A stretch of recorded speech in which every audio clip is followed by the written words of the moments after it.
Yo, I'm Cozy with a B, and I'm a twink, a femboy if you would, a girly guy, a dude who looks like a lady, trap even. And to set the record straight, it's time for my third chat ban. Nezha is a trap.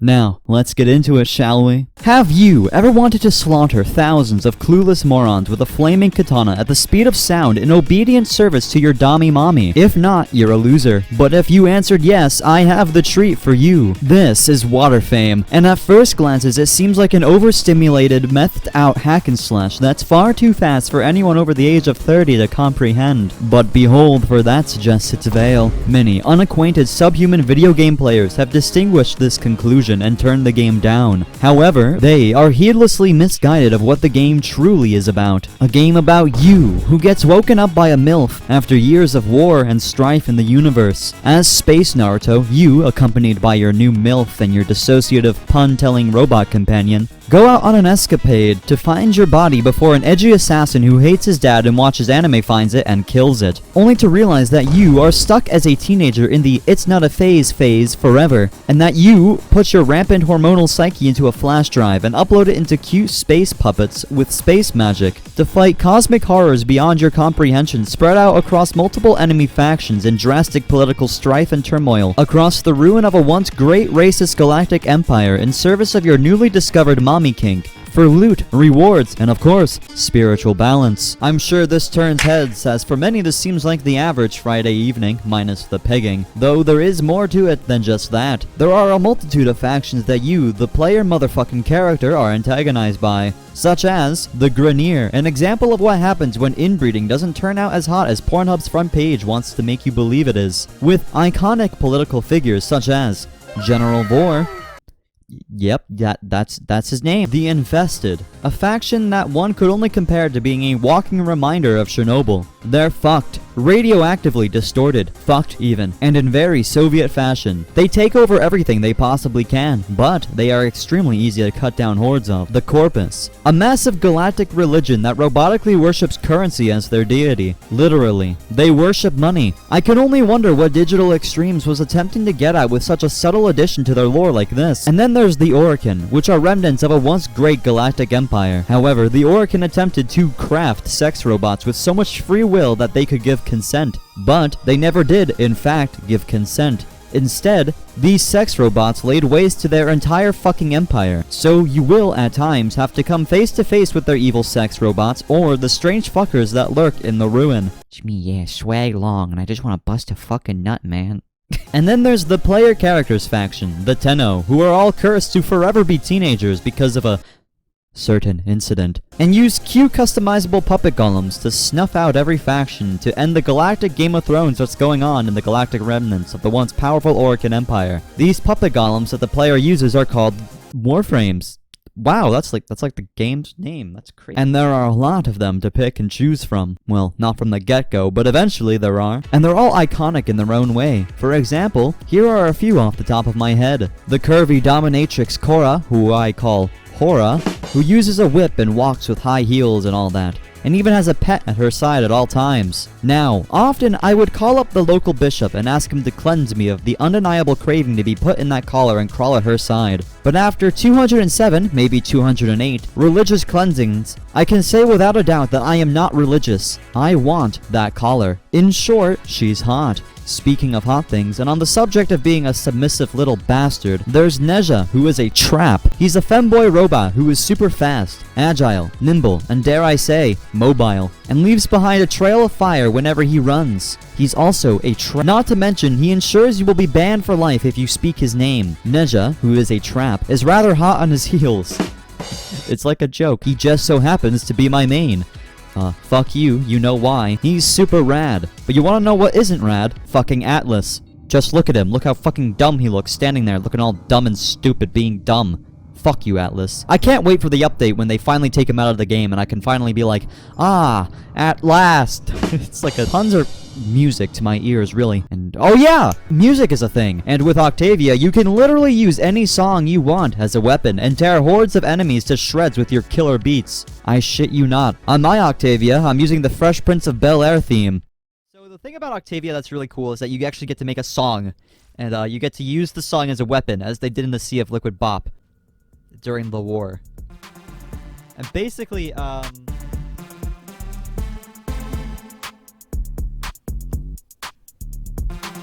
and it works wonders. This is truly the Octavia experience. You can even go invisible if you fuck the music. Oh, and speaking of going invisible and fucking things, Avara exists, but wait, she doesn't. She's a sneaky, sexy jellyfish lady who's super stealthy and also extremely jiggly bouncy when she moves around. It's insane how the sound of her ass cheeks clapping together doesn't notify all the guards around her at all times. Speaking of ass, there's Wisp. Yeah, I'm just gonna leave this here for a second. Speaking of seconds, here's Mirage, who's a jester girl that can make you come in 5 seconds. There's like 100 of these fuckers, but you get the picture. There's healers, damage dealers, traps, tanks, sexy robot ladies, dommy mommy machines, traps, fun femboy bots, traps, futas, traps even. We got the whole fetish buffet. I, like I said, main Nezha and Nezha Prime. I pop 1 and 3 and then run around in circles and still somehow always get the most kills in the group, much like another game of the same genre. However, and I want to stress this intensely, you, the player, aren't actually the Warframe. You are actually an edgy teenager in a space pod that you find like 200 hours into the game. Yes, you heard me right. You actively play the game for about 200 hours before you're faced with a character creation screen, and it's actually pretty fucking good. Matter of fact, everything considering customization is near perfect in this game. With the Warframes, you can change the colors of anything, down to the most minute details. You can change skins, helmets, alternate shapes, genitals even, weapon positions, weapon skins, weapon colors, add capes, effects, armor pieces, sigils. All of them are fully resizable, changeable, and colorable to fit any aesthetic you're looking for. Same for your player character, and every weapon and object. Even your ship is fully customizable, with a lounge and other rooms and the whole 9 yards. It's fucking sick. Quite obviously, everything I have is pink because I'm a fan. The way you can customize in this game gives me an exceptional hard-on. But you know what doesn't give me a hard-on? The fact that there is meat in the walls. But also, the way that you get more powerful in this game. Now, I had a huge segment written in my script where I explained how mods work and shit like that, but this is not a fucking guide. That stuff is boring! In short, it's complicated. You get a bunch of cards and throw that shit around and make some crazy builds and shit like that. If you can't seem to figure it out, there's always YouTube guides out there that go a bit like this. Damn.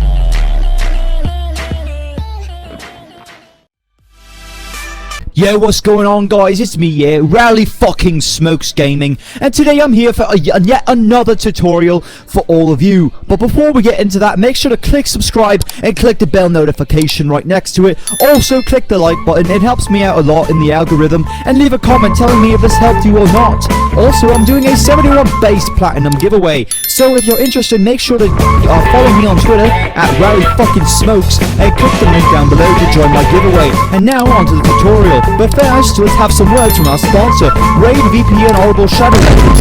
It's free. However, and I don't think many people can blame me for this, I do not like those types of guides. Or people. So I decided to learn it all on my own. I'm not sure if the game is more welcoming and teaches you more about the systems than it was 7 years ago, but I can say for certain that learning it on my own like a big boy made me objectively rather intellectually superior to everyone watching this video. So what's the endgame really about, you may be wondering? What's the point of it all? If you're feeling that way, I suggest you call one of these hotlines. But the game, Destiny 3, is essentially a social roguelike that never ends. And much like the player base, it kinda struggles in the social part of it. You keep getting mods, perks, buffs, and power-ups that level your power up tremendously, and the scaling just doesn't end. It's Risk of Rain 2, except an anime manga MMO. And the endgame is essentially just craft what you think will be the most fun, power it up endlessly, and become an unstoppable deity that is supreme and primal. Though, the meta endgame is to just grind every fucking thing in the game. Now, after a reasonable amount of time spent in this game, and oh boy, I can already see the comedians who are totally over the age of 16 writing the comment,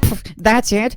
Amateur numbers." You're not funny. And I can tell you that over my 1,000 hours in this game, that as you yourself grow more powerful, you are incentivized to raise this here level called your mastery level. Now, the way you level this up is really fun. You grind for the blueprint of an item, grind for the materials to craft said item, wait for it to finish, or pay money to finish it quicker, then use it in a mission from level 1 to 30, which takes no more than 20 minutes without an XP booster. And once it's maxed out, you get rid of it because you have a limited amount of space in your inventory unless you pay money. Rinse and repeat over 500 fucking times, and you're just barely a high level now. But really, that's how you get experience for your mastery rank, and that's why I don't give a fuck about it. I think it's quite boring in my opinion, but something I will admit is that while it's tedious and overwhelmingly repetitive, and that's coming from a RuneScape player by the way, the fact that pretty much every single weapon in Warframe is unique in their own minor or major ways makes this type of grind an actual viable one, because you'll always be doing something slightly different. And so if you want to grind out all of the 600 items that are available for you to reach that high mastery rank so you can show your girlfriend and get broken up with over text and then rent out a 2-star motel room and buy a bottle of scotch to try and forget, but no matter how much you drink you always remember, then hey, this is the grind for you. This is essentially the One Piece of video games. Virgins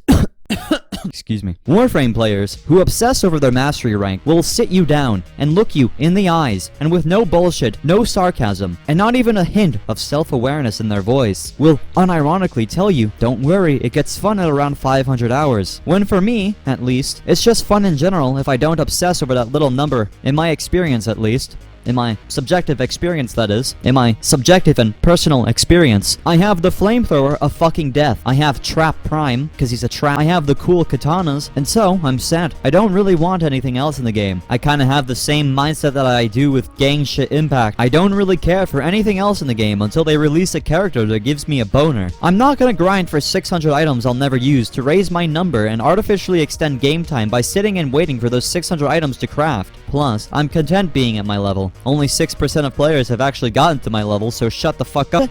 But Kosher, those are only PC players. Well, yeah, because I play on PC. Hello? And there's no crossplay? Still? To this day? Somehow? Why? Y'all added cross-dressing and no cross-playing. I'm done. Fuck this game. In terms of actual content to do, there's certainly no damn end to it in Warframe Destiny 3. There's a whole star chart to unlock with hundreds of missions, which are all on constant clocks that change the mission type and level, etc. A whole fucking story quest line to do. That's actually pretty fucking good. And 21 total mission types, which all have multiple variants and locations. There are spy missions, which are missions where you have to sneak through the hidden corridors of enemy bases and gather intelligence without being detected. There are extermination missions, which are extermination, fuck you, or roguelike missions that keep going on and on and on until you can't keep fighting anymore, like Sanctuary Onslaught for example. There's also 3 available massive open worlds with more to come that have sprawling, giant maps, and when I say giant, I mean absolutely fucking massive, like bigger than my femboy cock. They got caves, professions, dailies, world bosses, even a fucking Tony Hawk hoverboard way of traveling. Like, oh my god, it's so fucking good. Also, there's fishing, and, well, you know me. I would say good morning, but it's a morning without fishing, so I just say morning. 2 of these open worlds are actually really hella rad. The fields of Eidolon breathe so much life when the fucking dudes aren't chasing you in their flying suits above in the fucking sky. And the capital city of this place, Cetus, is literally one of the most immersive towns in any video game. The cultures, the shops, the characters, all in this giant sprawling bazaar with a temple near it. And on the other hand, we have Orb Valis, a giant sprawling iced part of Venus, the hottest planet by the way, where there's a ton of communists that are revolting against the corpus, and this place is actually unbelievably fucking creative. Like, here's an example. The fishing that you're doing, yeah, you're not actually catching fish, you're catching little corpus robots to help with the revolution. Little things like this make it so immersive and fucking awesome. The other one, Deimos, however, should be renamed to, shit. One thing that this game has over any other looter shooter is the fact that you can actually move your ship around during the loading screens. That's actually rather fucking gnarly. I wish a certain other game of the same genre did this. That would be really fucking great, Bungie. Hey! This video has been sporadic, and one may even say schizophrenic, but I don't care. I wanted to talk about the game after sinking so much time into it. I feel as if the time I spent is wasted if I don't say what I think in a highly edited manic episode of The Cozy Show. But I think I really hit the nail on the head with this. And if you disagree, and this is not a warning, but my friend knows how to use a bow staff in real life. Welcome. You sick fuck. I know how to use a bow staff in real life. And will kick your ass so hard, you kicketh the bucket, as Shakespeare may say. This is a warning. The variety of playstyles, characters, genitalia, builds, weapons, worlds, sexualities, aesthetics, and activities is absolutely godlike. Before playing Warframe, if I walked into a public bathroom and the stalls were all occupied, I would awkwardly leave and wait for one to become available. But now, after experiencing this game, breathing in its fumes, getting high off of its content, let me tell you, if I just so happen to waltz into a public bathroom in a dissociative daze, and the stalls just so happen to be occupied, I will shake the doors to all of the stalls to terrify any inhabitants of said stalls, and then make my slow and menacing departure, ensuring that all who sit inside the stalls experience intense paranoia and panic. If I'm not having sex, playing Pokemon Go, or playing RuneScape, I'm most likely not playing this, but at times I will partake with my friends, and it's always a fucking blast. At the end of the day, it's grindy, it's aesthetic, it's customizable, and it's overwhelming in the amount of content to do. Yet, despite that, it's very, very fun. No other game has combat and movement quite like Warframe does. You really do feel like Space Naruto. However, in my humbled opinion, it's much like methamphetamine. It's only really fun to go on a binge with your friends, then take it easy for a while, and pick it up again after a good old break. But partaking in it for weeks, months, or even years at a time, as a main part of your routine, will ensure you have difficulties revolving around your prefrontal cortex, neural circuits, and social matters. As a little twink slut, a fucking femboy prince, a horny little trap, as one could say, I'm exceptionally pleased to see myself get some representation in the big business, and as an RPG enthusiast, I'm rather satisfied with nearly all my time spent in this game. Unless, of course, it's spent waiting for items to craft, because I'm not giving Tencent any of my goblin doubloons. My final rating is that Warframe is, without a doubt, the best card game in the world. It's free to play and on sale, so check it out. And if you do, please do me a favor and let everyone know what's up by telling them in region chat that Cozy, much like Nezha, is a trap. 783 out of 10. I fucking hate it. It's my favorite game. Thanks for watching. Okay, bye.